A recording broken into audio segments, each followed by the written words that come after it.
حتیٰ یہاں تک کہ یحاجروا کہ وہ ہجرت کر جائیں فی سبیل اللہ اللہ کی راہ میں۔ اب دیکھیے کیونکہ اس زمانے میں ہجرت کا جو حکم آیا تھا وہ فرض کے لیول پہ تھا، تو یہاں پہ اللہ سبحانہ تعالیٰ یہ شرط لگا رہے ہیں کہ اگر جب تک وہ ہجرت نہیں کر جاتے تو تم ان کو اپنے دوست نہیں بناؤ گے۔ اور آگے دیکھیے کہ آج ہم ہجرت، ہمارے لیے یہ کیا حکم ہے کہ ہم کہاں سے ہجرت کریں؟ ہماری زندگیوں میں تو ایسی سچویشن نہیں آتی ہے نا، تو ہجرت کرنے والوں کا تو اجر بھی اتنا زیادہ ہے۔ ہم ہجرت کرتے ہیں اپنے گناہوں سے۔ ہم اللہ سبحانہ تعالیٰ سے دعا کرتے ہیں کہ یا رب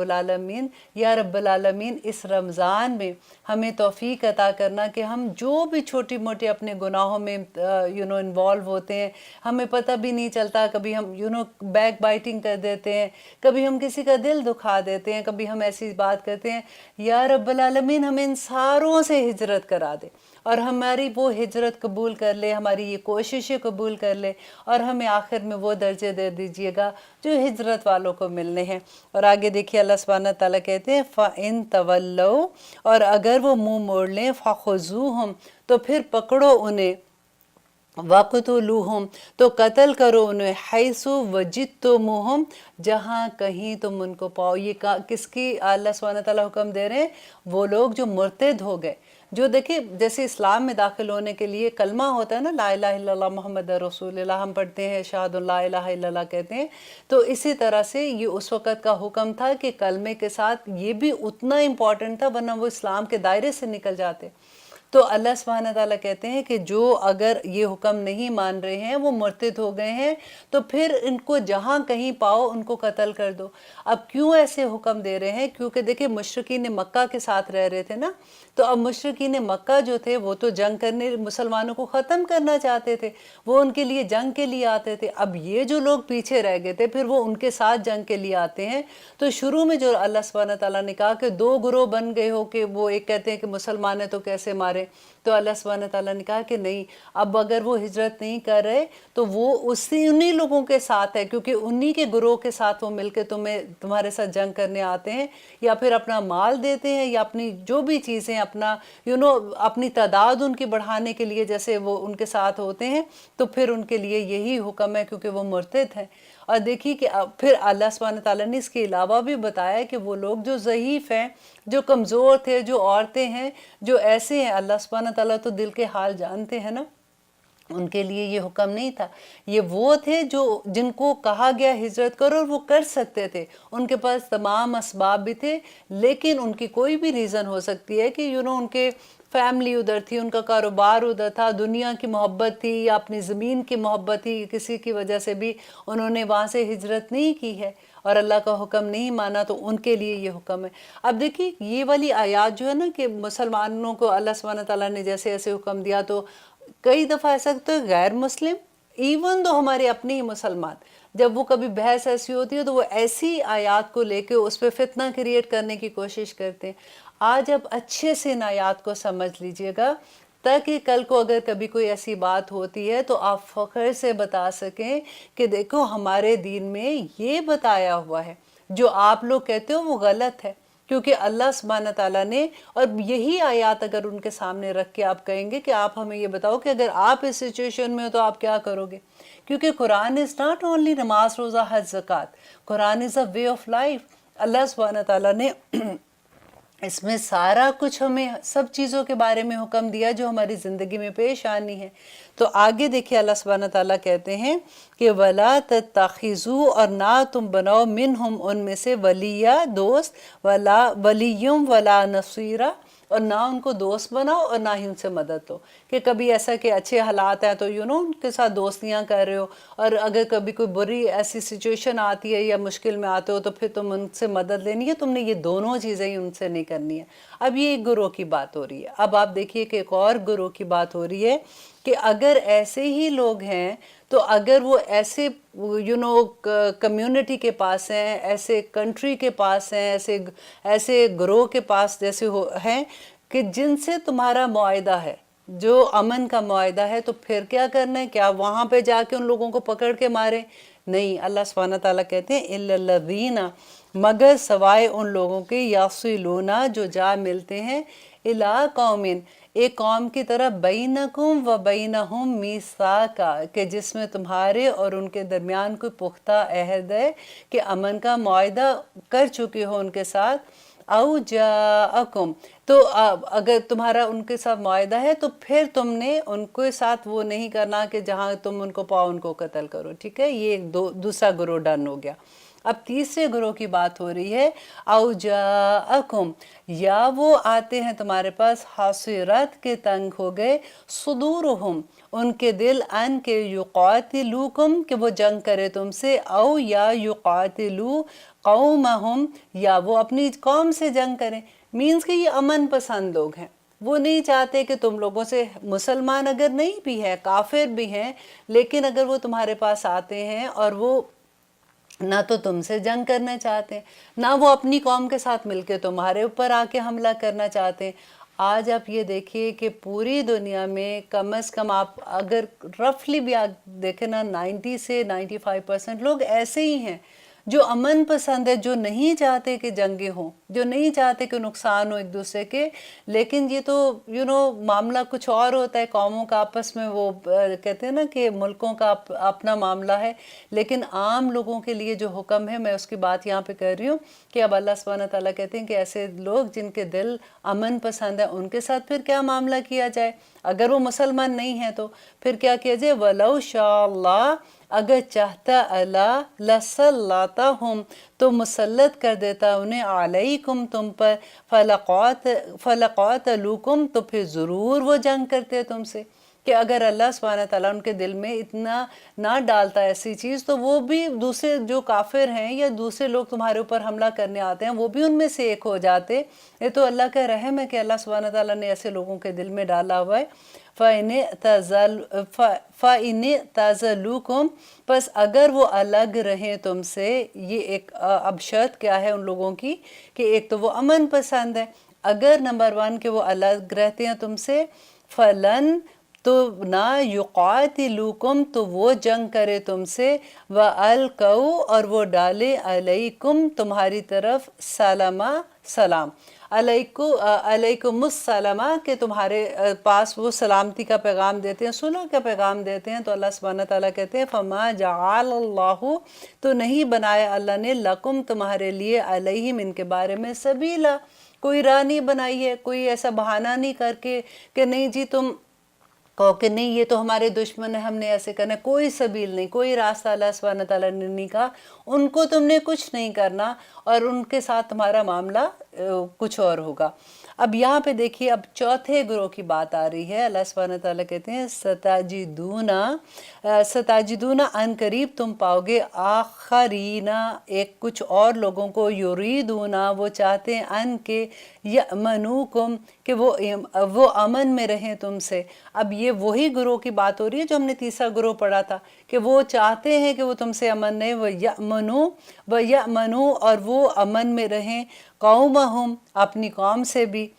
کلما لیکن اب دیکھیے کہ چلاکی کیا کر رہے ہیں کہ وہ ظاہر یہ کرتے ہیں کہ ہم تو بڑے امن پسند ہیں، لیکن کلما جب کبھی ردو وہ لٹائے جاتے ہیں الی الفتنتی فتنے کی طرف، من جنگ ہوتی ہے یا کوئی ایسی حالت آتی ہے، ارکسو تو وہ الٹا دیے جاتے ہیں فیہا اس میں، تو وہ اس میں کود پڑتے ہیں، ان کے ساتھ مل کے تمہارے پاس جنگ کرنے آ جاتے ہیں۔ یعنی اب جو حکم ہے یہ میدان جنگ میں جب کافر آ جاتے ہیں تو ان کے لیے حکم ہے جو یہ آیت لوگ کوٹ کرتے ہیں نا بڑی بڑی بنا کے، تو یہ وہی آیت ہے جب آپ کی انڈرسٹینڈنگ ہو جائے گی تو انشاءاللہ یو فیل پراؤڈ کہ الحمدللہ اللہ سبحانہ تعالیٰ کے احکامات کیسے ہیں۔ فَإِن لَمْ پس اگر نہ تعتزلوکم تو وہ الگ رہیں تم سے، تعتزلوکم تو وہ الگ رہے تم سے، وَيُلْقُوا اور وہ ڈالیں علیکم تمہاری طرف سلامہ صلح کو، کہ وہ اچھا اب دوسرا یہ آیت تھوڑی سی مشکل آیات میں سے ہے، جو پہلا لم ہے نا وہ تینوں میں آئے گا کہ اگر وہ نہ رہیں الگ تم سے اور نہ ڈالے تمہاری طرف صلح کو، وَيَقُفُوا اور نہ روکیں ایدیہم اپنے ہاتھوں کو، تو پھر کیا کرنا ہے؟ اب یہ تینوں چیزیں اللہ سبحانہ تعالیٰ نے بیان کر دی کہ یہ تینوں چیزیں کیا ہیں کہ وہ تم سے الگ نہیں رہتے، مینس کہ وہ جنگ کرنے آ جاتے ہیں، اور وہ تمہاری طرف صلح کا پیغام بھی نہیں دیتے ہیں، اور وہ اپنے ہاتھ بھی نہیں روکتے کہ جب وہ سامنے آتے ہیں تو وہ لڑائی کے اس کی حالت میں آ جاتے ہیں۔ تو پھر کیا کرنا ہے؟ فَخُذُوهُمْ، تو پھر پکڑو ان کو، وَقْتُلُوهُمْ، تو پھر قتل کرو ان کو، حَيْثُ ثَقِفْتُمُوهُمْ، کہ جہاں تم پاؤ۔ اب آپ یہ دیکھیے کہ اگر آپ کا کوئی ایسا دوست ہے جو آپ سے یہ آیت پہ بات کرتا ہے تو آپ ان کو کہو کہ اگر میدان جنگ میں کافر آ ہی جاتے ہیں یا منافق ان کے ساتھ مل کے جو کہتے ہیں اگر منہ سے ان کے ساتھ مل کے آ جاتے ہیں یا کسی بھی ایسا معاملہ ہوتا ہے تو تم کیا کرو گے؟ تم کیا کرو گے؟ اچھا ہمیں نہیں مارنا، دیکھو ہم تو تمہیں نہیں مان رہے تو تم ہمیں چھوڑ دو، ایسا تو نہیں ہوگا۔ میدان جنگ میں جب لوگ آ جائیں تمہارے سامنے تو پھر اللہ سبحانہ تعالیٰ کا حکم ہے کہ تمہارا ایمان کا لیول ایسا ہونا چاہیے کہ پھر تم نے پیچھے نہیں ہٹنا، پھر جہاں بھی تمہیں وہ ملتے ہیں میدان جنگ کے اندر، یہ عام شہر کی بات یا بازاروں کی بات نہیں ہو رہی ہے، تو پھر جہاں کہیں تم ان کو پاؤ تو ان کو قتل کر دو۔ اور آگے اللہ سبحانہ تعالیٰ کہتے ہیں وَأُولَئِكُمْ، اور یہی ہیں وہ لوگ جعلنا، کہ بنایا ہم نے لکم تمہارے لیے علیہم جن پر سلطاناً، ایک غلبہ مبینہ کھلا، کہ اللہ سبحانہ تعالیٰ نے تمہیں کھلی دلیل دے دی ہے کہ جب ایسی سچویشن آئے گی تو تم نے کیا، پھر تمہاری اسٹریٹجی کیا ہونی چاہیے، تم نے کیا کام کرنا ہے۔ وَمَا كَانَ، اور نہیں ہے، لِمُؤْمِنًا، کہ کسی مومن کے لیے، ان کے یقتلوا، کہ وہ قتل کر دے، مؤمناً، کسی مومن کو، الا، مگر، خطاء، مگر کہ غلطی سے۔ اب یہاں پہ جو آیت آ رہی ہے وہ اللہ سبحانہ تعالیٰ بتا رہے ہیں کہ اگر، کیونکہ نبی صلی اللہ علیہ وسلم نے کہا نا کہ ایک مومن جو ہے، ایک مسلمان دوسرے مسلمان کے لیے ایک دیوار کی مانند ہے، اور دوسرا کہا کہ ایک مسلمان جو ہے وہ ایک جسم کی مانند ہے، اور ایک مسلمان جو ہے اس کا خون دوسرے مسلمان پہ حرام ہے۔ تو یہاں پہ اسی کی بات ہو رہی ہے کہ اگر اب سچویشن ہو سکتی ہے نا ایسے کہ اگر کسی نے کسی کو قتل کر دیا، کیونکہ حکم تو یہ ہے کہ اگر ایک کسی کو قتل کرتا ہے تو دوسرے کو اس کو قتل کرنا ہوگا، اس کے برابر سزا ہے، اور یہ سزا جو ہے یہ مسلمان صرف قرآن میں نہیں تھی، یہ پہلے سے ہی ہوتی ہے، اور نبی صلی اللہ علیہ وسلم نے بتایا کہ توراہ میں اور ان کی کتابوں میں بھی یہی حکم تھا اللہ سبحانہ تعالیٰ کا، وہی حکم ہماری کتاب میں بھی ہے۔ تو یہاں پہ اللہ سبحانہ تعالیٰ اس بات کی بات کر رہے ہیں کہ اگر غلطی سے، فار ایگزامپل غلطی سے خطا کیا ہوگی کہ کسی نے کوئی پتھر پھینکا زور سے، اور اس کا ارادہ نہیں تھا اس کو مارنے کا، لیکن اس کو ایک دم سے وہ پتھر ہٹ کیا اور وہ بندہ مر گیا۔ آپ کو یاد ہے کہ حضرت موسیٰ علیہ السلام، انہوں نے مکہ مارا تھا، ان کا ارادہ تو نہیں تھا، وہ قتل خطا ہی تھا کہ وہ بندہ مر گیا اس کے بعد۔ تو اسی طرح سے کبھی ہوتا ہے کہ آپ نے اکثر نیوز میں ایسی بات بھی سنی ہوگی کہ کوئی گن صاف کر رہا تھا، اپنی وہ غلطی سے وہ گن سے چل گئی تو وہ بچہ اس کو لگ گئی تھی گولی اور بچہ مر گیا۔ یا کبھی ہوتا ہے کہ باپ گاڑی پیچھے کر رہا تھا اور اس نے دیکھا نہیں اور پیچھے بچی تھی، یا کوئی بھی ایسا تھا وہ غلطی سے مر گیا۔ تو خطا کے ساتھ تو ہو سکتا ہے نا قتل، تو اب اللہ سبحانہ تعالیٰ اسی کی بات یہاں پہ سمجھا رہے ہیں کہ کسی مومن کے لیے یہ نہیں ہے کہ وہ کسی دوسرے مومن کو قتل کرے مگر یہ کہ خطا کے ساتھ۔ وَمَن قَتَلَ، اور جو کوئی قتل کرے، مؤمناً، کسی مومن کو، خطا کے ساتھ، تو پھر اس کا کفارہ ہے، اللہ سبحانہ تعالیٰ نے کہا کہ فَتَحْرِيرُ، تو آزاد کرے گا، رَقَبَةٍ مُؤْمِنَةٍ، تو ایک مومن آزاد کرنا ہوگا، غلام اس کو۔ اب دیکھیے ہم نے جب پڑھا تھا غلام کے بارے میں، ہم ہسٹری پڑھے تھے تو ہمیں کویسچن ہوتا تھا نا کہ غلاموں کے بارے میں ایسے کیوں حکم ہے؟ اللہ سبحانہ تعالیٰ نے کہا کہ غلام لونڈی اگر تمہارے پاس ہے تو وہ جو بھی ہم اس وقت ان کے بارے میں پڑھ رہے تھے، تو دیکھیے کہ وہی بات میں نے اس وقت بھی کہی تھی کہ غلامی شروع سے چلتی آ رہی تھی۔ حضرت یوسف علیہ السلام کا قصہ بھی آپ پڑھیں گے تو اس زمانے سے یہی تھا نا، اس سے بھی بلکہ پہلے زمانے سے اسلام نے بلکہ غلامی کو ختم کیا تھا۔ اور کیسے ختم کیا تھا یہ دیکھیں یہاں پہ آ گیا نا کہ کئی دفعہ ایسا ہوا کہ کفارے کے طور پر بھی غلام کو آزاد کرو تاکہ غلام آزاد ہو جائیں گے، اسی طرح سے ایسا ایسا غلامی ختم ہو جائے گی۔ تو ایک غلام کو آزاد کرنا، مومن غلام کو، ودیتن، اور وہ دیت ہے، مسلمتن، جو سپرد کی جائے گی الا اہلہ، اس کے وارثوں کی طرف،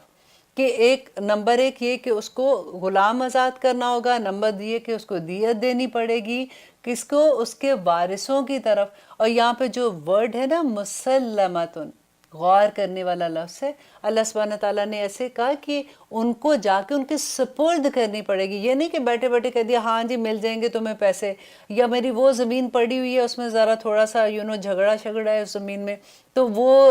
تم لے لو، تمہارے نام کر دیتا ہوں، وہ کلیئر ہو جائے گی تو لے لینا، یا پھر یہ پیسے تھوڑے سے آئے ہیں باقی پیسے میں دے دوں گا، کیونکہ اللہ سبحانہ تعالیٰ یہ چاہتے تھے کہ ایک تو وہ ان کے پاس پہلے سے کچھ ہو گیا ایسے کہ اس کا کوئی بندہ کسی کے گھر کا فوت ہو جاتا ہے خطا کے ساتھ، وہ پہلے ہی اتنی تکلیف میں ہے تو ان کو اور تکلیف نہ دی جائے، بلکہ جو ان کی دیت کی رقم ہے ان کو جو بھی اللہ سبحانہ تعالیٰ نے آگے بتایا کہ جو نبی صلی اللہ علیہ وسلم نے بھی ایکسپلین کیا تھا کہ 100 اونٹ جو ہے ان کی بھی تعداد، وہ ان کا بھی تھا کہ کتنے چھوٹے بڑے اور اس طرح سے سارا ہے، لیکن جو دیت کا فیصلہ کر دیا گیا تھا کہ یہ ان کو جا کے ان کو سپرد کرنی ہوگی۔ ماشاءاللہ کتنی خوبصورت بات ہے کہ الا اہلہ، اس کے گھر والوں کی طرف، الا مگر یہ کہ ان کے یصدقوا، کہ وہ معاف کر دیں، کہ جو وارث ہے نا اگر وہ خود سے معاف کر دے تو پھر کوئی اور بات نہیں، فَإِن كَانَ، اور اگر ہے وہ من قوم، کسی ایسی قوم سے، عدو لکم، کہ دشمن ہے وہ تمہاری۔ اب یہاں پہ تیسرے بات آ گئی کہ اگر کوئی ایسی قوم سے ہے وہ بندہ جس نے قتل کیا ہے، وہ دشمن قوم سے ہے، تو پھر اس کے بارے میں کیا حکم ہوتا ہے؟ آئیے لیتے ہیں ایک چھوٹی سی بریک، پھر دیکھتے ہیں کہ آگے اللہ سبحانہ تعالیٰ نے اس کے بارے میں کیا ہے حکم دیا ہے۔ الحمدللہ ہم کر رہے تھے آیت نمبر 92 سورۃ النساء کہ اب اللہ سبحانہ تعالیٰ آگے ہمیں کیا سبق دے رہے ہیں کہ فَإِن كَانَ، اور اگر ہے وہ شخص جس سے خطا ہوئی، خطا سے جس نے قتل کیا، من قوم، ایسی قوم سے، عدو لکم، کہ جو دشمن ہے تمہاری، وَهُوَ، اور وہ مؤمن، اور وہ مومن ہے، کہ مطلب جس نے قتل کیا ہے وہ مومن ہے اور وہ ایسی قوم کے ساتھ رہ رہا ہے جو تمہاری دشمن قوم ہے، تو پھر کیا کرنے ہے؟ فَتَحْرِيرُ، تو آزاد کرنے ہیں، رَقَبَةٍ، کہ ایک گردن کو، ایک غلام کو آزاد کرنے، مؤمنۃ، جو کہ مومن ہوگی۔ اب یہاں پہ دیت نہیں ہے، یہاں پہ کیا ہے کہ اس کا کفارہ کیا ہے کہ ایک غلام کو آزاد کرنا، اور اس کے بیہائنڈ کیا اللہ سبحانہ تعالیٰ کی حکمت تھی کہ اگر وہ ان کو پیسے دیتے ہیں، مومن اگر مسلمان کا پیسہ ادھر جاتا ہے تو وہ تو پھر جنگ کرنے مسلمانوں کے پاس آ جائیں گے اور وہ اس سے ہتھیار خریدیں گے اور اسے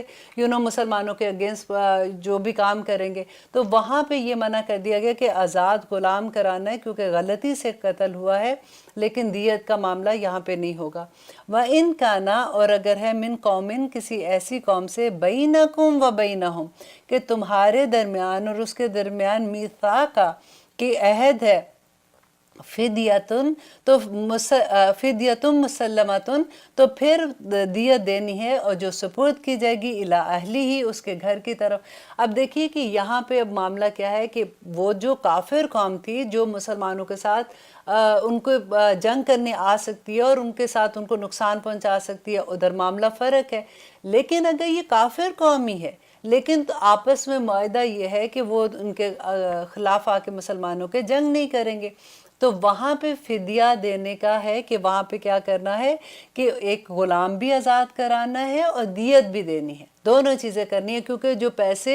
اس قوم کی طرف جا رہے ہیں وہ ان کے خلاف اسلحہ لے کے ان کے جنگ کے لیے نہیں آئیں گے، تو وہ فدیتن مسلمتن الی اہلہ، اس کے وارثوں کی طرف، وتحریر، اور آزاد کرنا ہے، رقبۃ مؤمنۃ، تو ایک گردن کو، ایک غلام کو آزاد کرنا ہے۔ اب آگے اللہ سبحانہ تعالیٰ کہتے ہیں فَمَن لَمْ يَجِدْ فَصِيَامُ، بس اگر وہ نہ پائے تو کیا کرنا ہے؟ اگر کوئی غریب بھی ہو سکتا ہے کہ اس کے پاس اتنا نہیں ہے کہ وہ کتنے ان کو جا کے اتنے 100 اونٹ ہو جتنی قیمت کی کوئی ان کو دیت دیتا ہے یا کچھ بھی ہوتا ہے، تو اب ایسے شخص کے ساتھ کیا کیا جائے گا کہ وہ جو ایسا شخص ہے اس کو کفارہ کیا ہوگا کہ فَصِيَامُ، تو روزے رکھنا ہے، شہرین، 2 ماہ، متتابعین، کہ 2 ماہ مسلسل اس کو روزے رکھنے، اگر ایک روزہ بھی بیچ میں اس کا چھوٹ جائے گا تو اس کو دوبارہ وہ گنتی پوری کرنی ہے، یہ اس کی سزا ہے، ایک قسم کو فارہ ہے اس کا۔ اور توبتن، اور یہ توبہ ہے اللہ سبحانہ تعالیٰ کی طرف سے، من اللہ، اللہ کی طرف سے، وَكَانَ اللَّهُ، اور ہے اللہ علیماً، جاننے والا، حکیماً، اور حکمت والا ہے۔ اور اب اللہ سبحانہ تعالیٰ کہتے ہیں، اب وہاں پہ یہاں پہ بات آ رہی ہے کہ جو لوگ جان بوجھ کے قتل کر دیتے ہیں، اس کا تو کوئی ہے ہی نہیں نا، کوئی کفارہ نہیں ہے اس کا۔ اب جان بوجھ کے قتل ہو گیا تو کیا کرنے، وَمَن يَقْتُلْ، اور جو کوئی قتل کرے، مؤمناً، کسی مومن کو، متعمداً، جان بوجھ کر، فَجَزَاؤُهُ، تو اس کا بدلہ ہے، جہنم، جہنم، خالداً فیہا، تو وہ ہمیشہ اس میں رہے گا۔ دیکھیے کہ اب وہ اس کی سزا کیا، نمبر 1 اللہ سبحانہ تعالیٰ کہتے ہیں کہ اس کا بدلہ کیا ہے کہ جہنم، نمبر 2 کیا ہے کہ جہنم میں رہے گا تو وہ ہمیشہ وہاں پہ رہے گا، اس کے نکلنے کی کوئی امید نہیں۔ کیونکہ ہم نے یہ پڑھا نا کہ جو ایسے لوگ ہوں گے جو مسلمان ہیں، کلمہ گو ہیں، انہوں نے جو بھی گناہ کیے ہوں گے، وہ اپنے گناہ کی سزا بھگتنے کے بعد آخر میں، اگر کیونکہ انہوں نے شرک نہیں کیا ہوگا، تو آخر میں نبی صلی اللہ علیہ وسلم نے کہا کہ وہ دوزخ سے نکال لیے جائیں گے، آگ ان کو پاک کر دے گی۔ لیکن یہ لوگ ایسے ہیں جن کو اللہ سبحانہ تعالیٰ کہتے ہیں جو جان بوجھ کے قتل کرتے ہیں، وہ ہمیشہ دوزخ میں رہیں گے، ان کو آگ بھی پاک نہیں کرے گی۔ وَغَضَبَ اللَّهُ، اور وَغَاضِبَ اللَّهُ، تو غضب ناک ہوا اللہ علیہ، اس پر، وَلَعَنَهُ، اور لعنت کی اس پر، وَأَعَدَّ لَهُ، اور تیار کیا اس کے لیے، عذابًا عظیما، اور اس کے لیے بڑا عذاب تیار ہے۔ دیکھیے اتنی ساری چیزیں اللہ سبحانہ تعالیٰ کہتے ہیں اس کے ساتھ ہوں گی۔ تو آگے آپ یہ دیکھیے کہ یہ جو جان بوجھ کے قتل ہے نا، آپ ذرا غور کیجئے کہ عورتوں میں سے کیسے ایسے اس گناہ میں ملوث ہو جاتی ہیں۔ کبھی آپ نے غور کیا ہے اس بات کو؟ وہ جو اپنا حمل ضائع کر دیتی ہیں، جو اپنے پیٹ میں بچہ پیدا ہوتا ہے، جیسے پیٹ میں بچہ ہوتا ہے، اگر ان کو نہیں چاہیے، فار ایگزامپل کوئی بھی ریزن سے، کبھی ان کو یہ ہوتا ہے نہیں جی ہمارے تو پہلے بچے اتنے تھے، ہم نے پیدا نہیں کرنا۔ کبھی ان کو یہ بھی ہوتا ہے کہ اگر پتہ چل جاتا ہے کئی دفعہ کہ بیٹی ہے، وہ اس چکر میں بھی حمل ضائع کروا دیتے ہیں، نعوذ باللہ۔ اور کبھی ایسے بھی ہوتا ہے کہ ان کو یہ لگتا ہے کہ I'm not ready yet، میرے پاس ابھی اتنا نہیں ہے، میں تو جاب کرتی ہوں، I'm very busy، میں نے مجھے یہ بچہ نہیں چاہیے۔ there's any reason، اسلام میں اس کی کوئی اجازت نہیں ہے۔ دیکھیں یہ جان بوجھ کے قتل کرنا ہے، اس کی بہت بڑی سزا ہے۔ آپ دیکھیے کہ اگر آپ اس کو اسلام کویسچن اینڈ آنسر جو ایک ویب سائٹ ہے اس میں جا کے دیکھیں نا، اگر فتویٰ نمبر آپ ڈالتے ہیں 3/1056، اس لیے میں آپ کو بتا رہی ہوں کہ آپ اب اتنا زیادہ ریسرچ کرو گے تو آپ کے لیے مشکل ہو جائے گا، کہ اگر اس میں آپ ڈالتے ہیں فتویٰ نمبر 3/1056 تو آپ کو اس کا پوری ڈیٹیل مل جائے گی کہ جو لوگ ایسے اپنے بچوں کو ضائع کرتے ہیں ان کے لیے کیا سزا ہے۔ اللہ سبحانہ تعالیٰ سے دعا کریں کہ اگر تو ہمیں نہیں پتا تھا، دیکھیں ہم جاہل ہوتے، اسی لیے تو کہتے ہیں کہ علم لینا کتنا ضروری ہے۔ اگر ہمیں نہیں پتا تھا تو یا رب العالمین ہمارے وہ گناہ معاف کر دیجئے اور آگے ہماری اصلاح کر دیجئے، اور اس کے لیے بس یہی ہے کہ دعا کہ اللہ سبحانہ تعالیٰ سے توبہ کریں اور جتنا صدقہ ہے اس اللہ سبحانہ تعالیٰ کے لیے وہ دیں کہ یا رب العالمین ہمیں اس گناہ سے ہمارے معاف کر دے کسی طرح سے۔ اور ضرور کسی سے مشورہ بھی کیجئے کہ اس کے اگر آپ سے یہ گناہ ہو گیا ہے تو اس کے لیے کیا ایسی چیز کر سکتے ہیں، کیونکہ آخر میں جا کے جواب تو دینا پڑ جائے گا۔ وہ نبی صلی اللہ علیہ وسلم نے کہا تھا کہ قیامت کے دن وہ بچے جن کو ماں باپ نے قتل کر دیا ہوگا وہ آ جائیں گے سامنے اور آ کے کہیں گے کہ مجھے کیوں قتل کیا گیا، میں نے کیا گناہ کیا تھا؟ تو کیا جواب دیں گے ان کو کہ ہمارے پاس کیا ہم سوچ رہے تھے کہ ہم جاب کرتے ہیں اس لیے؟ کیا ہم یہ سوچ رہے تھے کہ پہلے ہی اتنے بچے ہیں اس لیے؟ اللہ اکبر، یہ بہت سوچنے کی بات ہے۔ آگے دیکھیے کہ اللہ سبحانہ تعالیٰ کہتے ہیں آیت نمبر 88 ابھی ہم کر رہے تھے، اور ہاں آیت نمبر 93 میں اللہ سبحانہ تعالیٰ کہتے ہیں یا ایھا الذین آمنو، اے لوگو جو ایمان لائے ہو، اذا جب ضربتم جب تم سفر کرو فی سبیل اللہ اللہ کی راہ میں فتبینوا تو تحقیق کر لیا کرو ولا تقولوا اور نہ کہو لمن اس کے لیے جو القا جو ڈالے علیکم تمہاری طرف سلام تمہاری طرف ڈالے. یہ اب بات ہو رہی ہے کہ اس آیت کا شان نزول یہی تھا کہ کچھ صحابہ ایسے تھے کہ نبی صلی اللہ علیہ وسلم نے ان کو بھیجا تھا کسی چھوٹے سا سریہ جیسے ہوتا اس پہ، تو وہاں پہ کچھ لوگ ایسے تھے کہ جو اسلام میں نہیں تھے، لیکن جیسے ان کو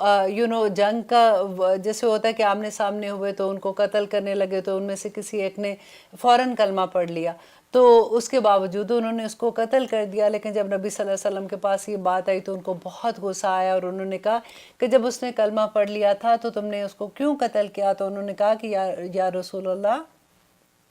اس نے اپنی جان بچانے کے لیے قتل کیا، کلمہ پڑھا تھا. تو نبی صلی اللہ علیہ وسلم نے کہا تھا کہ کیا تم اس کے دل کا حال جانتے ہو؟ ہمیں تو ظاہر پر گمان کرنا چاہیے نا. تو یہاں پہ اللہ سبحانہ تعالیٰ وہی کہتے ہیں کہ جب تم ایسے سفر میں نکلو اور کبھی ایسی سچویشن ہو جائے وَلَا تَقُولُوا لِمَنْ أَلْقَى کہ نہ کہو اس کے لیے جو ڈالے علیکم السلام کہ تمہاری طرف سلام کو ڈالے، مینس کہ کلمہ پڑھ لے، تو لست مومنن کہ وہ مومن نہیں ہے. تبتغون تم چاہتے ہو عرض الحیات دنیا کہ تم تو دنیا کی زندگی کے فائدہ چاہتے ہو، مینس کہ اگر تم کیا اس لیے ایسے کر رہے تھے کہ تمہیں مال غنیمت مل جائے؟ اگر تم اس لیے کر رہے تھے تو اللہ سبحانہ تعالیٰ کہتے ہیں فَإِنَّ اللَّهِ تو اللہ کے پاس مغانم غنیمتیں ہیں کثیرتاً بہت زیادہ، کہ اللہ سبحانہ تعالیٰ کے پاس تو بہت زیادہ چیزیں ہیں دینے کے لیے، بہت زیادہ انعامات ہیں دینے کے لیے، تو تم اس لیے ایسا نہ کرو. کذالک اسی طرح سے کنتم تھے تم من قبل اس سے قبل فمن اللہ تو اللہ نے احسان کیا علیکم تم پر. تو اللہ سبحانہ تعالیٰ یہاں پہ بات کر رہے ہیں کہ اس سے پہلے تم بھی تو ایسے ہی تھے، تمہیں بھی تو اسلام نہیں ملا ہوا تھا نا، اسلام سے پہلے تمہاری بھی یہی حالت تھی. اب اگر کوئی ایسے کرتا ہے تو تم اس کی ظاہری پر گمان کرو گے، تم اپنی طرح سے نہیں سوچو گے کہ اگر یہ تو شاید اس لیے ایسے کر رہا ہے، شاید اس لیے کر رہا ہے، تو تمہارے پاس کوئی حق نہیں ایسا کرنے کا. فتبینوا تو پس تحقیق کر لیا کرو، ان اللہ بے شک اللہ کانا ہے بما تعملون جو تم کرتے ہو خبیرہ اس کو جاننے والا ہے. اور آیت نمبر 95 میں اللہ سبحانہ تعالیٰ کہتے ہیں لا یستوی نہیں برابر ہے القاعدون بیٹھنے والے من المؤمنین مومنوں میں سے. اب دیکھیں یہ مومنوں کی بات ہو رہی ہے کہ مومن مسلمانوں میں سے جو بیٹھنے والے ہیں وہ برابر نہیں ہو سکتے غیر سوائے اولِ ضرری وہ لوگ سوائے اس کے جو کمزور ہیں، جو نہیں چل سکتے، یا کوئی بیماری ہے، یا کوئی بھی بڑھاپا ہے، یا کوئی بھی، یہ ایک بیچ میں بریکٹ اگر آپ لگا دینا تو آپ کو بہت اچھے سے سمجھ آ جائے گی کہ بجائے غیر اس کے کہ وہ لوگ جو معذور ہیں کہ برابر نہیں ہو سکتے جو بیٹھے ہوئے ہیں. والمجاہدون وہ جو جہاد کرنے والے ہیں فی سبیل اللہ اللہ کی راہ میں، کہ یہ برابر نہیں ہو سکتے کہ ہے مسلمان کہ گھر میں بیٹھے ہوئے ہیں نیک ہیں، اور وہ کہتے ہیں اچھا جی ہم تو پیسے ہم سے لے لو، جا کے تم محنت والے کام کر لو. یا پھر جو محنت کرنے والے نکلے ہوئے ہیں وہ یہ سوچے کہ ہم تو اپنی جان لگا رہے ہیں یہاں پہ، تو پیسے ہم کیوں لگائیں، پیسہ کوئی اور لگاتا ہے. تو اللہ سبحانہ تعالیٰ کہتے ہیں کہ وہ لوگ جو جہاد کرتے ہیں اللہ کی راہ میں بِأَمْوَالِهِمْ اپنے مالوں کے ساتھ، وَأَنفُسِهِمْ اور اپنی جانوں کے ساتھ، فضل اللہ تو فضیلت دی اللہ نے المجاہدین مجاہدوں کو، جہاد کرنے والوں کو، بِأَمْوَالِهِمْ کیوں فضیلت دی؟ ان کے مالوں کے ساتھ، وَأَنفُسِهِمْ اور ان کے جانوں کے ساتھ، القاعدین بیٹھے رہ جانے والوں کے پر درجاتن پھر نکرہ آ گیا کہ درجے ہے بہت سے. جب کبھی نکرہ استعمال ہوتا ہے نا کوئی لفظ تو اس میں کثرت کا بھی معنی آتا ہے. تو اللہ سبحانہ تعالیٰ کہتے ہیں کہ جو بیٹھے رہنے والے ہیں کہ ٹھیک ہے جی ہماری تو زندگی بہت اچھی ہے، ہم مشکل میں اللہ سبحانہ تعالیٰ کی راہ میں نہیں نکل سکتے، وہ لوگ جو اپنی مال اور اپنی جان کے ساتھ اللہ سبحانہ تعالیٰ کی راہ میں نکلتے ہیں، کوشش کرتے ہیں اسلام کے دین کو بچانے کے لیے، کسی بھی حالت کے، ضروری نہیں کہ میدان جنگ کی بات ہو رہی ہے. اب دیکھیے اللہ کے دین کا نام بلند کرنے کے لیے جو گھروں سے نکلتے ہیں، پڑھتے پڑھاتے ہیں. سب سے بڑی بات عالم کو آپ دیکھیے جو لوگوں کو پڑھانے کے لیے پوری پوری دن پوری رات اپنی زندگیاں لگا دیتے ہیں، جہاد کرتے ہیں. تو اللہ سبحانہ تعالیٰ کہتے ہیں وہ برابر نہیں ہو سکتے ہیں. وَقُلًّا، اور پھر ہر ایک سے، وعد اللہ، اللہ کا وعدہ، الحسنہ، بہت اچھا ہے. اللہ کا وعدہ دونوں کے ساتھ ہے، ان کے ساتھ بھی اپنی طرح سے. اسی لیے نبی صلی اللہ علیہ وسلم نے کہا نا کہ ایمان کے لیول بھی ہوتے ہیں، کوئی گھٹتا اور بڑھتا ہے. جیسے ہم کوشش کرتے ہیں اللہ سبحانہ تعالیٰ کی راہ میں چلنے کی، تو ہر ایک کا اپنا ایک لیول ہوتا ہے. کوئی تو بہت اوپر والے درجے میں ہوتا ہے. اور ہمیشہ ایمان کے بارے میں جب بھی بات ہوتی ہے نا تو اپنے سے اوپر والوں کو دیکھا کرے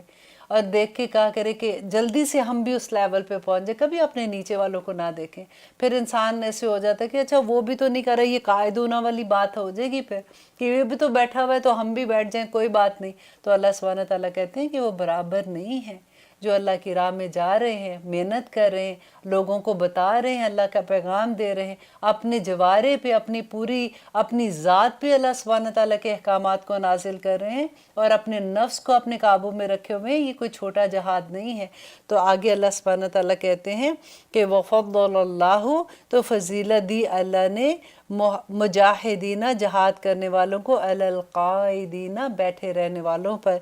اجر عظیم، تو اس کا بڑا اجر ہے اللہ سبحانہ تعالیٰ کے پاس. اللہ سبحانہ تعالیٰ ہی جب عظیم کا لفظ استعمال کر دے تو پھر اور اس کے بعد بات ہی کیا رہ جاتی ہے کہ اللہ سبحانہ تعالیٰ کے پاس کیسے اجر ہوں گے. کہتے ہیں نا کہ جنت کے بارے میں نبی صلی اللہ علیہ وسلم سے کسی نے پوچھا تو انہوں نے کہا کہ آج تک کوئی آنکھ ہی ایسی نہیں بنی ہے جو وہ محسوس کر سکے، وہ کہ دیکھ سکے کہ جنت کیسی ہوگی. کوئی کان ایسا نہیں ہے کہ جس نے کوئی ایسی بات سنی ہوگی. اللہ اکبر، کہ کیسی وہ جنتیں ہوں گی جس میں سب سے بڑی بات کہ جس کو اللہ کا دیدار وہاں پہ مل جائے. ہمارے دل میں یہ خواہش ہونی چاہیے کہ یا رب العالمین ہمیں جنتوں میں داخل کرنا، اور ہمیں جنتوں کے ہائر لیول پہ جنت الفردوس میں داخل کرنا، اور ہمیں اپنا دیدار نصیب کرنا. دیکھیے کہ اللہ سبحانہ تعالیٰ کہتے ہیں کہ انسان جو ہوتا ہے نا وہ اپنے دوستوں سے پہچانا جاتا ہے، اپنے اراؤنڈ جیسے لوگ ہوتے ہیں ان سے پہچانا جاتا ہے. اور آخری وقت میں جب قیامت کے دن انسان اٹھے گا تو وہ ایسے ہی اٹھے گا جس حالت میں وہ آخری وقت میں اس دنیا میں تھا. تو کوشش کرتے ہیں ہم، اللہ سبحانہ تعالیٰ سے دعا کرتے ہیں کہ یا رب العالمین ہماری دنیا میں بھی ہماری مدد کر، ہمیں توفیق عطا کر کے ہم آپ کے احکامات کے مطابق اپنی زندگیاں گزار سکیں، اور آخرت بھی ہماری ایسے کر دے یا رب العالمین کہ ہم نور کے ممبروں پہ بیٹھنے والے بن جائیں. اب دور سے ہمیں دیکھ کے کہیں کہ یہ میرے بندے ہیں، ان کو میرے پاس بلاؤ. آمین ثم آمین. انشاءاللہ اگلے پروگرام میں دیکھتے ہیں کہ اللہ سبحانہ تعالیٰ ہمیں کیا اور فرماتے ہیں، اور ہم وہی دعا کریں گے کہ جتنا کچھ آج سیکھا ہے ہمارے عمل میں شامل ہو. اللہ صلی اللہ علیہ وسلم دن رات جو محنت کر رہے تھے، اللہ سبحانہ تعالیٰ کو پتا تھا. اللہ سبحانہ تعالیٰ جانتے تھے کہ رسول اللہ کے دل میں کتنی تڑپ ہے. اسی لیے ہم سورہ کہف میں بھی پڑھتے ہیں نا کہ فَلَعَلَّكَ بَاخِعٌ نَفْسَكَ عَلَىٰ آثَارِهِمْ إِن لَّمْ يُؤْمِنُوا بِهَٰذَا الْحَدِيثِ آسَفًا، کہ نبی اپنے آپ کو کیا ہلاک کر لیں گے؟ چھوڑ دے، ہدایت دینا میرا کام ہے، آپ لوگوں کو پیغام دیتے رہیں. لیکن وہاں پہ جو اللہ سبحانہ تعالیٰ نے فرمایا تھا نا، پھر آپ نے سورۃ ضحیٰ میں پڑھا تھا وَلَسَوْفَ يُعْطِيكَ رَبُّكَ فَتَرْضَىٰ، کہ اللہ سوفا جو ہوتا ہے نا وہ ہوتا ہے کہ تھوڑی دیر کے بعد کوئی چیز آنی ہوتی ہے، تو اس وقت اللہ سبحانہ تعالیٰ سوفا کا لفظ استعمال کرتے ہیں. تو وہاں پہ جو اللہ سبحانہ تعالیٰ نے ایک قسم کی بشارت دی تھی نا کہ آئے گا. تو پھر سورۃ الکوثر میں ہم نے دیکھا تھا کہ اللہ سبحانہ تعالیٰ نے رسول اللہ کو حوض کوثر کی بشارت دی تھی. اب اس سورہ میں ایکچولی جو فائنل اللہ سبحانہ تعالیٰ نے رسول اللہ کو خوشخبری دی تھی، اور ان کے تھرو صحابہ کو، اور ان کے تھرو ہمیں بھی، آپ میں اور مجھے، ہر ایک انسان کو جو خوشخبری دی کہ جو مشن رسول اللہ صلی اللہ علیہ وسلم کا تھا وہ انہوں نے کمپلیٹ کر لیا. اور اس کی جگہ پہ، اس کی وجہ سے اللہ سبحانہ تعالیٰ کا انعام کیا آیا تھا؟ وہ سورۃ النصر تھی. اور وہ انعام کیا تھا؟ انشاءاللہ آج ہم اس کو دیکھیں گے. تو اب آگے دیکھیے کہ اس کا شان نزول کیا تھا. کہ حضرت عبداللہ بن عباس جو ہے نا، ان کے بارے میں آپ کو شروع سے بتا دوں کیونکہ آگے ان سے بہت زیادہ حدیث آتی ہیں کہ یہ بچے تھے. تو ایک دفعہ رسول اللہ صلی اللہ علیہ وسلم صحابہ کے درمیان بیٹھے ہوئے تھے تو رسول اللہ نے پانی مانگا تو یہ بھاگے ایک دم سے. جیسے رسول اللہ نے پانی کہا نا، حالانکہ اور بھی اتنے لوگ بیٹھے ہوئے تھے، تو یہ بھاگے پانی لینے کے لیے اور رسول اللہ ان کو دیکھ رہے تھے. تو یہ پانی جب لے کے آئے تو رسول اللہ نے ان کو دعا دی تھی، اور دعا بھی کیا دی تھی کہ اللہ اسے دین کی سمجھ عطا کر اور اسے حکمت عطا کر اور علم میں جو اس کو دین کا علم ہے نا اس میں برکت عطا کر. تو کہتے ہیں ان میں اتنا حکمت اللہ سبحانہ تعالیٰ نے ان کو عطا کی تھی. یہ وہ بچے تھے. ٹھیک ہے. اچھا، عبداللہ بن عباس جو ہے، حضرت عباس رسول اللہ کے چچا تھے نا، ان کے یہ بیٹے ہیں. تو ان کا بیان ہے کہ یہ قرآن مجید کی آخری سورہ ہے. مکمل سورہ جو نازل ہوئی تھی نا یہ قرآن پاک کی، وہ آخری مکمل سورہ تھی. آیات اس میں نازل ہوئی ہیں اس کے بعد، وہ جیسے ایک ایک دو آیات تھی ویسے نازل ہوئی ہیں، جیسے الیوم اکملت لکم دینکم والی آیات تھی یا اس طرح سے. تو آیات نازل ہوتی رہی ہیں لیکن سورہ یہ لاسٹ سورہ تھی. اچھا، اس میں ڈیفرنٹ کال آتے ہیں جو آیات کے بارے میں، کیونکہ ہمیں بڑا شوق ہوتا ہے کہ اچھا ہمیں یہ پتہ چلے کہ قرآن میں لاسٹ اللہ سبحانہ تعالیٰ نے کیا میسیج دیا تھا، لاسٹ میں رسول اللہ صلی اللہ علیہ وسلم کو کیا پتہ چلا تھا. تو بخاری اور مسلم میں آتا ہے کہ برا بن عازب بیان کرتے ہیں کہ سورۃ النساء کی جو لاسٹ آیا ہے نا، جو کلالہ کے بارے میں جس میں حکم تھا اس میں وراثت کے بارے میں، تو کلالہ کے بارے میں جو آیا تھی وہ لاسٹ آیا تھی. اچھا، امام بخاری ایک اور حدیث لاتے ہیں، وہ کہتے ہیں ابن عباس، یہی عبداللہ بن عباس کی بات ہو رہی ہے نا، تو ابن عباس رضی اللہ عنہ کہتے ہیں کہ آیت ربا، یہ سورہ سود کی حرمت کے بارے میں جو تھی نا یہ آخری آیا تھی. سعید بن مسب کہتے ہیں کہ آیت دائن جو سورۃ البقرہ کی ہے وہ آخری آیا تھی. عبداللہ بن عباس کا ایک اور قول آتا ہے کہ سورۃ البقرہ کی آیت نمبر 281 از دا لاسٹ آیا. تو یہ آپ خود بھی جا کے دیکھ لیں گے نا تو آپ اس کو انڈر لائن بھی کر کے رکھ سکتے ہیں. ابی بن کعب کہتے ہیں کہ سورۃ توبہ کی آیت نمبر 128 اور 129 جو ہے نا یہ اس کی آخری آیا تھی. تو کیونکہ رسول اللہ صلی اللہ علیہ وسلم کے آخری ایام میں جب وہ بیمار بھی تھے اور وہ صحابہ تو سارا وقت تو کوئی نہیں ساتھ رہتا تھا، کسی نے کسی دن کوئی آیا سنی آخری دنوں میں، کسی نے کچھ سنا، تو اس لیے جس نے جو آخری سنی تھی انہوں نے اس طرح سے بیان کیا، تو اس لیے تھوڑا سا ڈفرنس آتا ہے. اچھا جی، اب یہ ہے کہ یہ سورہ جو ہے یہ کب نازل ہوئی، تو عبداللہ بن عمر کی روایت ہے. عبداللہ بن عمر کون ہے؟ حضرت عمر کے بیٹے. عبداللہ بن عمر کی روایت ہے کہ یہ سورہ جو ہے یہ حجۃ الوداع کے موقع پر ایام تشریق کے وسط میں منی کے مقام پر نازل ہوئی. اس کے بعد رسول اللہ صلی اللہ علیہ وسلم نے اونٹنی پر سوار ہو کر وہی مشہور خطبہ جو تھا وہ دیا تھا. تو میں سوچ رہی تھی کہ آج آپ کو خطبہ بھی سنا دیتی ہوں. ہمیں بڑا دل چاہتا ہے کہ ہم دیکھیں کہ رسول اللہ صلی اللہ علیہ وسلم نے جو آخری خطبہ دیا تھا حجۃ الوداع کے موقع پر وہ کیا تھا. تو یہ ایک صحابیہ ہیں، وہ بیان کرتی ہیں، وہ ان کا یہ خطبہ جو ہے نا وہ تو ڈفرینٹ روایات میں بھی آتا ہے اور سیم ہی طرح سے ہے. تو یہاں سے میں نے صحابیہ جو تھی ان کا لیا تھا کہ انہوں نے فرمایا کہ رسول اللہ صلی اللہ علیہ وسلم نے فرمایا کہ لوگوں جانتے ہو کہ یہ کون سا دن ہے؟ لوگوں نے عرض کیا کہ اللہ اور اس کے رسول بہتر جانتے ہیں. فرمایا کہ یہ ایام تشریق کے بیچ کا دن ہے. پھر پوچھا کہ جانتے ہو کہ یہ کون سا مقام ہے؟ لوگوں نے کہا کہ اللہ اور اس کے رسول بہتر جانتے ہیں. اللہ اکبر. فرمایا کہ یہ مشورے حرام ہے. پھر فرمایا کہ میں نہیں جانتا کہ شاید میں اس کے بعد تم سے نہ مل سکوں، خبردار رہو. اب یہاں پہ رسول اللہ صلی اللہ علیہ وسلم اتنے جو لوگ تھے نا حجۃ الوداع کے موقع پر ان کو یہ بتا رہے ہیں کہ میں نہیں جانتا کہ اس کے بعد میں تمہیں مل سکوں گا کہ نہیں. خبردار رہو کہ تمہارا خون اور تمہاری عزتیں ایک دوسرے پر اس طرح حرام ہیں جس طرح یہ دن اور یہ مقام حرام ہے. اب یہاں پہ غور کریں آپ ذرا. ہم کہتے ہیں نا کہ کہاں پہ حرام، ہر چیز کو حرام نہ کہو، ایسی ہر چیز کے بارے میں بولتے رہتے ہو. اب دیکھیں کسی کو بلٹل کرنا، ہم نے کتنی پڑھا تھا نا لاسٹ ٹائم بھی، کسی کی بے عزتی کر دینا، کسی کی چغلی لگا دینا، عزت ہی ہے نا کسی کی. آپ اس کو عزت کو خراب کریں، وہ بندہ ادھر نہیں ہے، آپ اس کے بارے میں کر رہے ہو، وہ سامنے ہے، پھر بھی آپ کسی کا مذاق اڑا رہے ہیں، حرام ہے. حرام کا لفظ اس کے اوپر لکھ لیا کریں. یہ میں اس لیے اتنا کھول کے بتاتی ہوں کہ جب ہم کبھی بولے نا کہ مذاق سے کسی کو کہہ رہے ہیں تو ایک دم سے دل پہ ہاتھ پڑ جائے ہمارے کہ یہ میں حرام کام کر رہی ہوں. کیونکہ کہنا بڑا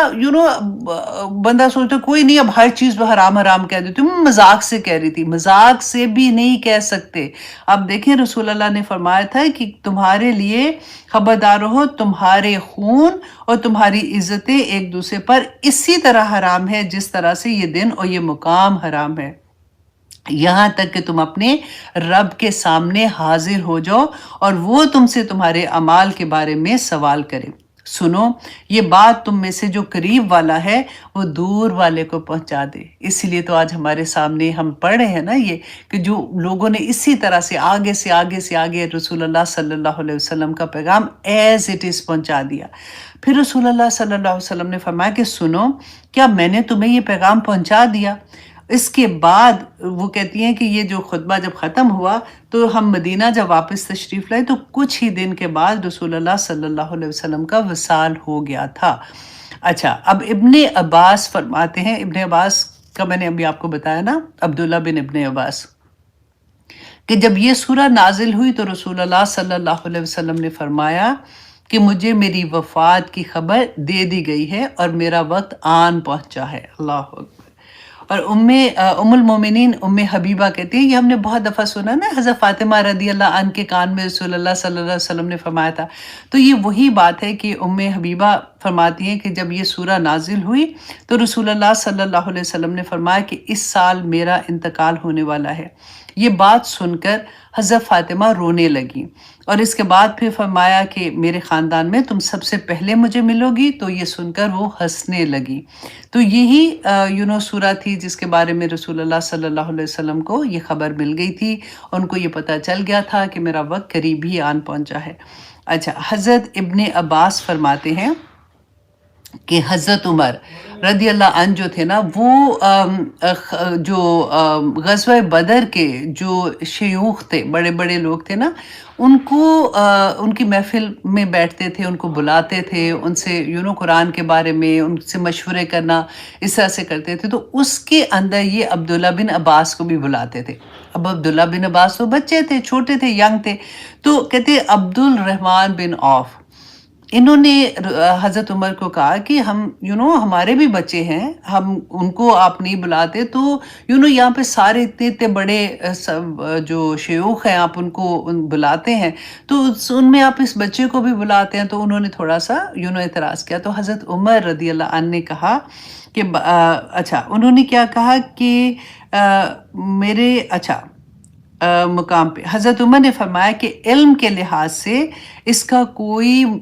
مقابلہ نہیں کر سکتا، اور اس کا مقام جو ہے وہ میں جانتا ہوں، کیونکہ رسول اللہ صلی اللہ علیہ وسلم نے اس وقت جو رسول اللہ نے جو دعا دی تھی نا، تو حضرت عمر اس وقت ادھر تھے. تو اس وجہ سے انہوں نے کہا کہ ٹھیک ہے. تو حضرت عمر نے ان جو بیٹھے ہوئے تھے سب سے ایک کویسچن پوچھا، اور انہوں نے پوچھا کہ آپ یہ بتائیے کہ اذا جاء نصر اللہ کے بارے میں آپ کیا کہتے ہیں. ان میں سے کچھ نے یہ کہا کہ یہ اللہ سبحانہ تعالیٰ کی طرف سے یہ تھا کہ مدد آنے والی ہے، کامیابی ملے گی، اور اللہ سبحانہ تعالیٰ نے پھر فرمایا کہ اس کی اللہ کی حمد بیان کرو، استغفار کرو. تو اور بعض نے یہ کہا کہ اس سے مراد شہروں اور قلعوں کی فتح ہے، اور بعض اس پہ خاموش رہے. اس کے بعد حضرت عمر رضی اللہ عنہ نے عبداللہ بن عباس سے کہا کہ آپ کا کیا خیال ہے، آپ کیا کہتے ہیں اس کے بارے میں؟ کیا جو انہوں نے فرمایا، جو انہوں نے بیان کیا، آپ یہی کہتے؟ تو انہوں نے کہا کہ نہیں، اس میں رسول اللہ صلی اللہ علیہ وسلم کو خبر دی گئی تھی کہ جب اللہ کی مدد آ جائے، فتح نصیب ہو جائے، تو یہ اس بات کی علامت ہے کہ آپ صلی اللہ علیہ وسلم کا وقت پورا ہو گیا، مشن مکمل ہو گیا. اس کے بعد اب آپ اللہ کی حمد اور استغفار کریں. اس پر حضرت عمر رضی اللہ نے فرمایا کہ میں بھی اس کے سوا کچھ نہیں جانتا کہ یہ سورہ جو ہے جو نازل ہوئی تھی، اس میں اللہ سبحانہ تعالیٰ نے رسول اللہ صلی اللہ علیہ وسلم کو بہت بڑی خوشخبری جو دی تھی اور مشن مکمل ہونے کا جو اطلاع دیا تھا، تو اس سے رسول اللہ صلی اللہ علیہ وسلم نے فرمایا تھا کہ میرا وقت قریب آ چکا ہے. اچھا، اب پیغام کیا تھا؟ اس سورہ میں اللہ پاک نے رسول اللہ صلی اللہ علیہ وسلم کو یہ بتا دیا کہ عرب میں اسلام کی فتح مکمل ہو جائے گی اور لوگ اللہ کے دین میں جوک در جوک داخل ہوں گے۔ تو اس کا معنی یہ ہے کہ جس مقصد کے لیے آپ کو نبی بنا کے بھیجا گیا وہ مشن مکمل ہو گیا۔ اچھا، اور پھر فرمایا گیا کہ آپ اب اللہ سبحانہ تعالیٰ کی حمد اور تسبیح میں مشغول ہو جائیں کہ اللہ کے فضل سے آپ نے اپنا جو اتنا بڑا کام کیا ہے اس میں آپ کامیاب ہو گئے ہیں، اور استغفار کریں کہ اس کام کے انجام میں اگر کوئی بھول چوک ہو گئی ہے تو اللہ اسے معاف فرمائے۔ اچھا، اب یہاں پہ انشاءاللہ ڈیٹیل جب آگے ہم ورڈز کی کریں گے تو میں آپ کو پھر اور کھل کے آپ کے سامنے یہ بات آ جائے گی۔ اب یہاں پہ آپ نے غور کیا اس بات کا کہ مشن مکمل ہو گیا، رسول اللہ صلی اللہ علیہ وسلم کی 23 سالہ محنت دن رات کی، ان کی تڑپ، اللہ سبحانہ تعالیٰ نے خوشخبری دے دی کہ اللہ نے قبول کر لی ہے، رائٹ؟ اور اب آپ کی مشن کمپلیٹ ہو گیا ہے، تو اب پھر آپ نے کیا کرنا ہے؟ اب یہاں پہ اس کے ساتھ ساتھ آپ اپنی ذات سے دیکھیں کہ جب ہمیں اللہ سبحانہ تعالیٰ کی طرف سے کوئی بڑی خوشخبری ملتی ہے، کبھی ایسا ہوتا ہے کہ کبھی کسی بچے کا ایسا ہے کہ اولاد نہیں ہو رہی، اچانک خبر آ جاتی ہے کہ اللہ سبحانہ تعالیٰ نے اس کو یہ نعمت عطا کی ہے، آپ سوچیں خوشی کی کیا حالت ہوتی ہے نا؟ یا بچی کا رشتہ نہیں ہو رہا تھا، بیٹے کا رشتہ نہیں ہو رہا تھا، اچانک پتہ چلتا ہے کہ چلو جی اللہ کا شکر ہے کہ جہاں پہ بات ہو رہی تھی وہاں پہ بات بن گئی ہے اور یہ رشتہ اللہ سبحانہ تعالیٰ نے کروا دیا ہے۔ یہ کوئی بھی آپ بزنس کا آپ دیکھ لیں، اپنی صحت کا دیکھ، بیمار تھے پتہ چلا کہ اللہ نے صحت دے دی ہے، کوئی بھی خوشخبری جب آتی ہے تو ہم کیا کرتے ہیں؟ میں ہمیشہ یہ بات کہتی ہوں، اس کو آپ لکھ لیں اپنے دل کے اوپر کہ غم کا صبر بہت آسان ہے، غم کا صبر آسان ہے، بندہ روتا ہے، تڑپتا ہے، اللہ کے سامنے جھک جاتا ہے، رائٹ؟ لیکن خوشیوں کا صبر بہت مشکل ہے، بندہ پھٹ جاتا ہے، اس کو سمجھ نہیں آتی کہ وہ جو نعمت اللہ نے دی تھی جس پہ اللہ کا شکر ادا کرنا تھا، اس میں ہم اللہ کو قدم قدم پہ ناراض کرتے ہیں اور بہانے بھی کیا بناتے ہیں، بچوں کے ہاتھوں مجبور، خاوند کے ہاتھوں مجبور، دنیا کے ہاتھوں مجبور، میں کیا کروں، یہ کیا کروں، وہ کیا کروں۔ یہاں پہ آپ دیکھیے کہ اتنی بڑی اب خوشخبری اللہ سبحانہ تعالیٰ نے دے کے اللہ نے فرمایا کہ اب آپ نے کیا کرنا ہے کہ اللہ کی حمد، اللہ کی تسبیح کے ساتھ حمد بیان کریں اور استغفار کریں۔ اللہ اکبر۔ تو اب یہاں پہ ہمیں یہ اپنے آپ نے جو بھی ہم دیکھیں، ہم پاکستان کا جو ڈے آتا ہے سیلیبریٹ کرتے ہیں، ہمیں پاکستان ملا تھا، ہم کتنے خوش ہوتے ہیں نا، اس میں ہم کیا کرتے ہیں؟ کوئی بھی دیکھیے، اسلام میں خوشیاں منانے کی منع نہیں ہے کہ خوشیاں نہیں منا سکتے، اللہ سبحانہ تعالیٰ نے ان کا طریقہ بتا دیا بس کہ دیکھو جب تمہیں اتنی بڑی خوشی ملتی ہے تو تم نے کیسے اس کو سیلیبریٹ کرنا ہے، اللہ کا شکر ادا کرتے ہوئے جھک جانا ہے، استغفار کرنا ہے۔ اور آج ہم استغفار کے بھی ڈیفرنٹ طریقے دیکھیں گے کہ اللہ سبحانہ تعالیٰ نے ہمیں یہاں پہ رسول اللہ صلی اللہ علیہ وسلم کو جو استغفار کا کہا ہے اس کا کیا مطلب ہے، کیونکہ نبی رسول اللہ صلی اللہ علیہ وسلم کی تو دنیا میں پتا تھا نا کہ وہ تو بخشے بخشائے ہیں، تو پھر اللہ سبحانہ تعالیٰ نے کہا کہ اب خوشخبری ملی ہے تو اب جب تک وہ اجل کا وقت نہیں آ جاتا یہاں سے اس دنیا سے جانے کا، آپ اللہ سے استغفار کریں۔ تو ہمارے لیے آپ سوچیں کیا حکم ہوگا۔ اب یہاں پہ اب دیکھیں کہ جب رسول اللہ صلی اللہ علیہ وسلم کو یہ حکم ملا، حکم میں اس لیے کہہ رہی ہوں کہ فسبح جو ورڈ ہے نا یہ امر کا صیغہ ہے، تو اس لیے کہہ رہی ہوں کہ اللہ سبحانہ تعالیٰ نے جب یہ حکم دیا تو رسول اللہ صلی اللہ علیہ وسلم عاجزی کے ساتھ اس حکم کی تعمیل میں، اس حکم کو پورا کرنے میں لگ گئے۔ اس میں کیا کہتے ہیں، حضرت عائشہ فرماتی ہیں کہ رسول اللہ صلی اللہ علیہ وسلم اپنی وفات سے پہلے سبحانک اللہم و بحمدک استغفرک و اتوب الیک، اور بعض روایات میں تھوڑے سے ورڈز جو ہیں وہ ڈیفرنٹ بھی آتے ہیں، تو یہ بہت زیادہ اللہ سبحانہ تعالیٰ کی یہ اس طرح سے جو ہے پڑھنا شروع ہو گئے تھے، اللہ سبحانہ تعالیٰ کی حمد کرنا شروع ہو گئے تھے۔ ایک اور روایت میں آتا ہے کہ حضرت عائشہ بیان کرتی ہیں کہ رسول اللہ صلی اللہ علیہ وسلم اپنے رکوع اور سجود میں بکثرت یہ الفاظ کہتے تھے، سبحانک اللہم و بحمدک، سبحانک اللہم و بحمدک، اللہم اغفر لی۔ یہ ملا کے جیسے پڑھتے تھے. تو آپ بھی یاد کر لیں الحمدللہ اب تو رمضان بھی آنے والا ہے، ہماری ویسے ہی سجدے لمبے اور ہمارے رکوع لمبے اور ہمارے قیام لمبے ہونے والے ہیں. تو رسول اللہ صلی اللہ علیہ وسلم یہ بہت زیادہ پڑھا کرتے تھے. اچھا، اب اس کے بعد کہتے ہیں ام سلمہ رضی اللہ عنہ فرماتی ہیں کہ رسول اللہ صلی اللہ علیہ وسلم کی زبان مبارک پر آخری زمانے میں جو اٹھتے بیٹھتے رسول اللہ صلی اللہ علیہ وسلم کی زبان مبارک سے یہ الفاظ جاری رہتے تھے، سبحانک اللہ، سبحان اللہ و بحمدہ، سبحان اللہ و بحمدہ. تو کہتی ہے کہ میں نے ایک روز پوچھا کہ یا رسول اللہ آپ سارا وقت یہ پڑھتے رہتے ہیں تو اس کا کیا وجہ ہے؟ تو رسول اللہ صلی اللہ علیہ وسلم نے فرمایا کہ مجھے حکم ملا ہے، مجھے حکم ملا ہے یہ پڑھنے کا. اور پھر رسول اللہ صلی اللہ علیہ وسلم نے یہی سورۃ النصر جو تھی اسی کی تلاوت کی. اچھا، ابن عباس فرماتے ہیں کہ اس سورت کے نازل ہونے کے بعد رسول اللہ صلی اللہ علیہ وسلم آخرت کے لیے محنت اور ریاضت کرنے میں اس قدر شدت میں مشغول ہو گئے کہ جیسے اس سے پہلے رسول اللہ صلی اللہ علیہ وسلم نے اتنی ریاضت اور محنت کبھی نہیں کی تھی. تو اس سے پھر ہمیں کیا سبق ملتا ہے کہ جب دیکھیں رسول اللہ صلی اللہ علیہ وسلم کو تو پتہ چل گیا تھا نا، ہمیں تو نہیں پتہ چلتا کہ ہمارا کیا وقت ہے، کب آنے والا ہے، کب نہیں آنے والا. لیکن جیسے فار ایگزامپل جو بہت بوڑھے ہوتے ہیں، بیمار ہوتے ہیں یا ایسی حالت میں ہوتے ہیں تو کچھ نہ تھوڑا سا ایسا لگتا ہے کہ اگر شاید جانے کا وقت آ گیا اور ایک فیلنگ بھی ہو جاتی ہے. تو اس وقت بھی آپ کے لیے اب یہ والا جو حکم ہے نا آپ اپنے ساتھ وہاں پہ اٹیچ کر لیجئے گا. اور اگر ویسے دیکھنا ہے تو ہمیں تو پتہ بھی نہیں ہے کہ ہمارا اگلا سانس بھی آنا ہے کہ نہیں. تو ہماری زندگی کا مقصد بھی یہ بن جانا چاہیے کہ چلتے پھرتے زبان سے استغفر اللہ جو ہے نا وہ آج انشاءاللہ اس کی بھی تھوڑی سی دیکھیں گے کہ اس کی کیا فضیلت ہے، پھر آپ کو اور مزہ آئے گا اور پھر پڑھنے کو بھی دل چاہے گا. اچھا جی، اب ہم شروع کرتے ہیں سورہ اعوذ باللہ من الشیطان الرجیم، بسم اللہ الرحمن الرحیم. اذا جاء نصر اللہ والفتح. اب یہاں پہ اب دیکھیے کہ جب یہ پہلی آیا جب نازل ہوئی تو مکہ کے لوگوں کی تو یہ زبان تھی، دے ایگزیکٹلی نو کہ اللہ سبحانہ تعالیٰ اس وقت کیا چیز دینے کی بات کر رہے ہیں اور کتنی بڑی فتح آ رہی ہے. ہم تو ویسے ہی پڑھ دیتے ہیں اذا جاء، جب آ جائے گی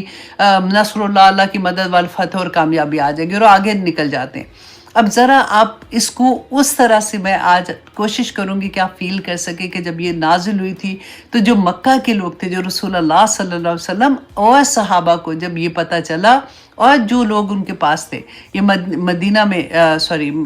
جو لوگ تھے، جب ان کو یہ پتہ چلا تو اس وقت ان کو کتنی ہیوج خوشی ہوئی تھی. کیونکہ اذا جو ہوتا ہے نا یہ جب بھی آتا ہے تو 99% اس کے بعد جب فعل ماضی آتا ہے. اچھا، گرامر کے اسٹوڈنٹ تو بہت انجوائے کریں گے، جن کو نہیں سمجھ آ رہی اوپر سے گزار دیں، لیکن جسٹ انجوائے دا اس کی ڈیپتھ کو. اچھا، اذا کے بعد جب فعل ماضی آتا ہے تو ادھر مستقبل کا معنی لیا جاتا ہے. اچھا، جیسے یہاں پہ اب دیکھیں کہ اذا جاء جب آ گئی تھی، یہ تو نہیں اللہ سبحانہ تعالیٰ نے فرمایا. یہاں پہ ہم کہتے ہیں کہ جب آ جائے گی. اچھا، ماضی کیوں یوز کیا؟ ماضی کا صیغہ اس لیے استعمال ہوتا ہے عربی میں کہ جب فور شور بات کرنی ہوتی ہے نا، کیونکہ ماضی میں جو چیز ہو گئی ہوتی ہے وہ تو ہمیں پکا پتا ہوتا ہے نا کہ وہ تو ہو گئی، ڈن ہو گئی. مستقبل میں ہمیں نہیں پتا ہوتا کہ کیسے آئے گی، کہ کس طرح سے نہیں آئے گی، کیونکہ ماضی میں تو ہم نے آنکھ سے بڑی چیز بھی دیکھ لی ہوتی، کتنی بڑی چیز ہوئی تھی. تو یہاں پر اللہ سبحانہ تعالیٰ نے جاء کا صیغہ لائے کہ اذا جاء جب آ جائے گی. اچھا، اب یہاں پر ایک اور آپ چیز دیکھیں کہ جاء جو ہے نا اس کے اپوزٹ ایک ورڈ، اپوزٹ نہیں، ایک اور اس کے ساتھ ورڈ آتا ہے قرآن میں، اس کو کہتے ہیں آتا. تو جاء جو ہوتا ہے نا وہ ہیوی پریزنس کے ساتھ کسی چیز کا، مطلب بڑی چیز، گرینڈیور نہیں جیسے کہتے ہیں، بڑی چیز کا آنا. اچھا، آتا جو ہوتا ہے نا وہ ہوتا ہے کہ ہر طرح کی آسانی، یسر اس میں ہوتا ہے، آسانی کے ساتھ کوئی چیز کا مل جانا. اور جاء بہت ہیوج چیز کا ملنا. اس کے اگزامپل میں آپ کو دیتی ہوں. سورۃ نمل کی آیہ نمبر 19 میں اللہ سبحانہ تعالیٰ نے فرمایا وَأُوتِينَا مِن كُلِّ شَيْءٍ. حضرت سلیمان علیہ السلام کے بارے میں آتا ہے نا کہ اللہ سبحانہ تعالیٰ نے ان کو ہر چیز عطا کر دی، یسر تھا، آسانی سے، مطلب ہر چیز عطا کر دی. لیکن جب آتا ہے اذا اور جا کا آتا ہے اور اذا کا آتا ہے فَإِذَا جَاءَ، نہیں وہ والی میں آپ کو بلکہ بتاتی ہوں نازیات کی، پھر آپ کو زیادہ اچھی سمجھ آئے گی. سورۃ نازیات آیت نمبر 34. فَإِذَا جَاءَتِ الطَّامَّةُ الْكُبْرَى، کہ جب آ جائے گی بہت بڑی قیامت کی بات ہو رہی تھی نا، کہ جب بڑی آفت آئے گی، تو اللہ سبحانہ تعالیٰ نے وہاں پہ اذا اور جاء دونوں لفظ استعمال کیے. تو یہ دونوں ورڈز میں زور بھی تھا اور ایک بڑی چیز کی اطلاع تھی. تو جب یہ ایسے نازل ہو رہی ہے سورہ، یہ ورڈز دیکھ کے رسول اللہ صلی اللہ علیہ وسلم کی خوشی کی انتہا آپ دیکھیں گی کہ کیا تھی. اچھا، اب یہاں پہ دونوں چیزیں اذا اور جا گرینڈ چیز کی بات ہے. پھر نصرن، اب یہاں پہ دیکھیے قرآن میں نصرن جو ہے نا وہ فعل میں بھی آیا ہے اور اسم میں بھی آیا ہے. اسم میں نے آپ کو پہلے بھی بتایا تھا کہ انلیمیٹڈ، بہت بڑی چیز، پوری آیا میں ہر لفظ جو ہے نا وہ شو کر رہا ہے ہیوج، بہت بڑی کامیابی کو. تو اللہ سبحانہ تعالیٰ نے یہاں پہ نصرن جو کہا کہ یہ اسم استعمال کیا، تو یہ بہت بڑی مدد کی بات ہو رہی تھی. اچھا، ہم آپ کو پتہ ہے ہم جب سورت پڑھتے ہیں،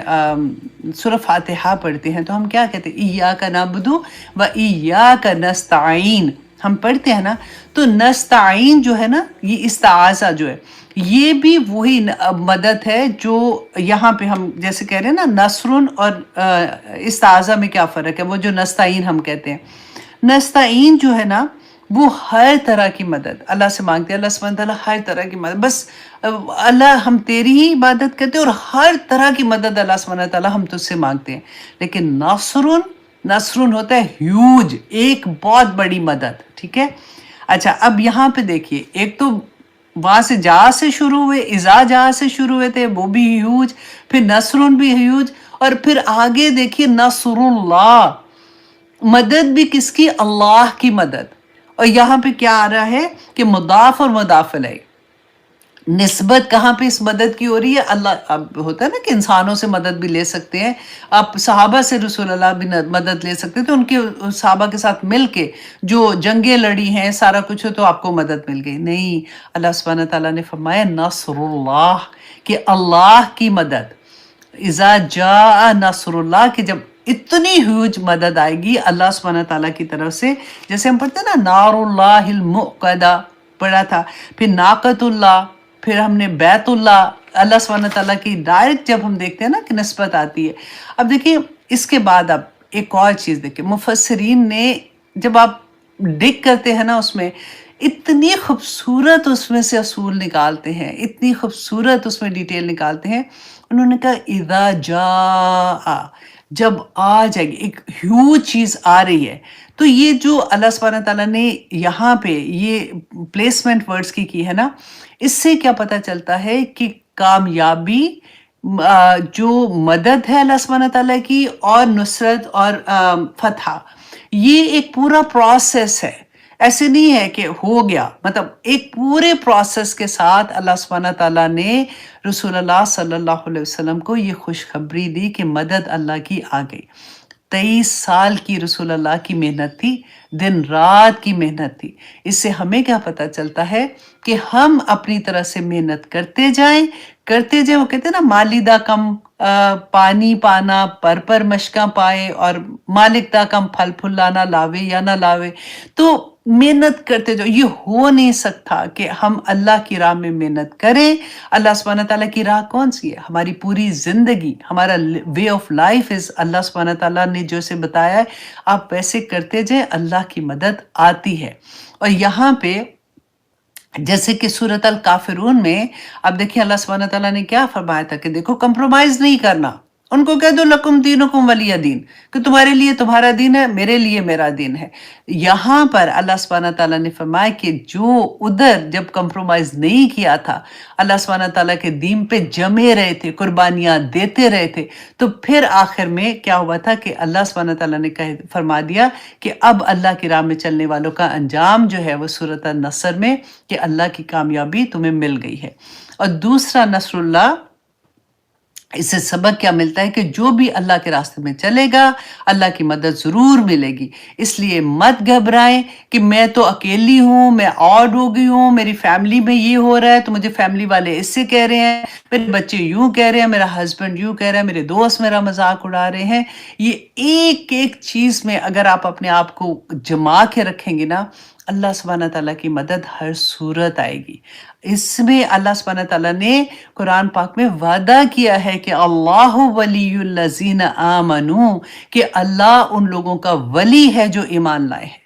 تو ایسا نہیں ہو سکتا نا، ہمارے ایمان بھی کچے پکے ہو کے رہ جاتے ہیں، جہاں پہ ہمارا نفس ہمیں شابشیں دے دو کے بٹھا دیتا ہے، سلا دیتا ہے کہ نہیں نہیں اب کوئی بات نہیں، اب خیر ہے، اس طرح سے تو چلتا ہے، ایسے کر لو ایسے کر لو، اور ہم ویسے کرنا شروع ہو جاتے ہیں. اور جہاں پہ ہمارے نفس کو لگتا ہے یہ تو آسان ہے، یہ کر لیتی ہوں، تو چلو جی اب میں اتنی تو اللہ سبحانہ تعالیٰ کے احکامات پورے کر رہی ہوں. اللہ سبحانہ تعالیٰ دیکھ رہے ہیں، اللہ ہمارے دلوں کے حال بھی جانتے ہیں. اللہ سبحانہ تعالیٰ کی مدد جب آتی ہے، یہ میں نے جو آپ کو بتایا نا، یہ پورا پروسیس ہوتا ہے. ایک ایک دن اللہ سبحانہ تعالیٰ دیکھتے ہیں کہ میرا بندہ میری راہ میں کیا کر رہا ہے. ایسا نہیں تھا کہ یہ پہلی مدد تھی، چھوٹی چھوٹی مدد، چھوٹی ہمارے لیے تو بہت بڑی تھی. اب دیکھیں مدد آ رہی تھی تو اس مقام تک پہنچے نا، لیکن پھر اللہ سبحانہ تعالیٰ نے ایک ہیوج مدد کی خوشخبری دے دی.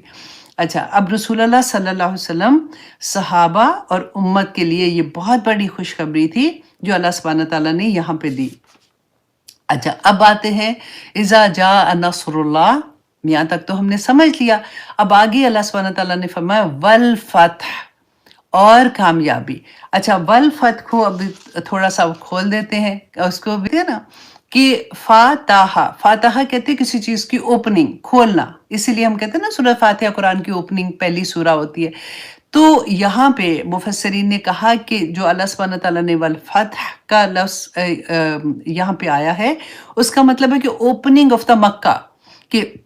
کیونکہ رسول اللہ صلی اللہ علیہ وسلم جب مدینہ گئے تھے تو وہ جانا تو نہیں چاہتے تھے، کیونکہ صحابہ آپ دیکھیں، اپنے آپ پہ رکھ کے دیکھیں کہ گھر ادھر، بچے، بیوی، وہ کاروبار ادھر ہے، ملنے والے، قبیلے والے سب ادھر. بندہ جہاں پہ پیدا ہوتا ہے اور وہاں سے اس کو نکال دیا جائے، وہاں سے اس کو نکلنا پڑے کسی وجہ سے، اور پھر دیکھیں پر یہ کھائیں گے کیا، پیئیں گے کیا، کیسے رہیں گے.